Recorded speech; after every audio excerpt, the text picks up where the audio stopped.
അപ്പൊ നമുക്ക് നോക്കാല്ലേ? സകലതും ഇപ്പൊ തമ്മിൽ തല്ലി തല ധരിച്ച വീടില്ലോ എന്റെ ഭഗവതി. ഇന്നലെ ഉച്ച കഴിഞ്ഞ് ഇങ്ങോട്ട് കണ്ടില്ലല്ലോ. ഇന്നലെ ഉച്ച കഴിഞ്ഞൊന്നും നിക്കാൻ പറ്റണ അവസ്ഥയിലല്ലായിരുന്നു. നിലം തൊട്ടില്ല, ഓട്ടായിരുന്നു ഓട്ടം. എന്താ ഉണ്ടായത് പറ വേല ഇതാ പറയാവേ. ആരോടാണ് എന്റെ ചോദ്യം SFIയുടെ പ്രതിനിധിയോടാണ്. ഓക്കെ, നിങ്ങളോട് ഞാൻ വലിയ വലിയ ചോദ്യങ്ങളൊന്നും ചോദിക്കുന്നില്ല, കാരണം അതിൽ നിങ്ങൾക്ക് വലിയ റോളൊന്നും ഒരു റീ എൻട്രിക്ക് ശ്രമിക്കുമ്പോ ആരംഭത്തിലെ അപമാനം. ഇവനെ സൂക്ഷിക്കണം, ഇവൻ നമ്മളെ കുഴപ്പിക്കാനുള്ള പരിപാടി. ഇവനിതിൽ എന്തോ കൈയുണ്ട്. എന്നിട്ട് പ്രധാനമന്ത്രി സ്ഥാനാർത്ഥി ആരാണ്?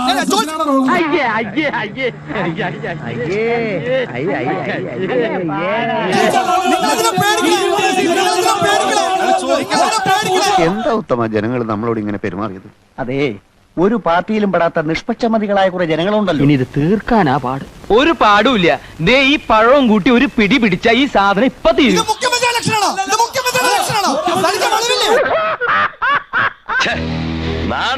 നിങ്ങൾ SFIനെ പ്രതിനിധിച്ചാണോ നിൽക്കുന്നത്? അത് പറഞ്ഞാൽ യുവത്വങ്ങളെ പ്രതിനിധിച്ചാണ് നിങ്ങൾ ഇവിടെ നിൽക്കുന്നത്. SFI എന്ന് പറയുമ്പോൾ അതാണെന്നാണ് എനിക്ക് മനസ്സിലാക്കുന്നത്.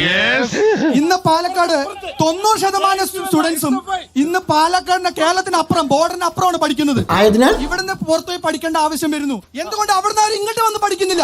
അവൻ പറയുന്ന കാര്യങ്ങൾ കുറെയൊക്കെ ശരിയല്ലേ? ഇത് അഥവാ പഠിച്ചു തീർത്താല് ഇവിടെ ഉള്ളവർക്ക് ജോലി കിട്ടാൻ ഒരു സംരംഭം ഇവിടെ ഉണ്ടോ? അതെ, ഞാനൊന്ന് പറഞ്ഞോട്ടെ. നിന്നെ ഞാൻ കൊല്ലം കുറെ ആയില്ലേ കാണാൻ തുടങ്ങിയിട്ട്.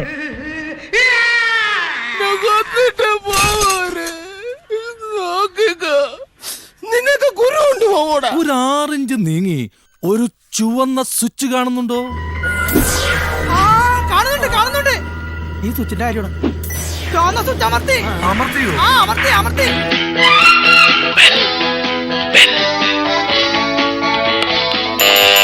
Thank you. ഈ ഉപകാരം മറന്നാലും ഞാൻ മരിക്കില്ല. ഇതൊക്കെ എന്ത് അപ്പോ നാളെ നേരത്തെ തന്നെ ഇങ്ങോട്ട് എത്തണം കേട്ടോ. ശരി.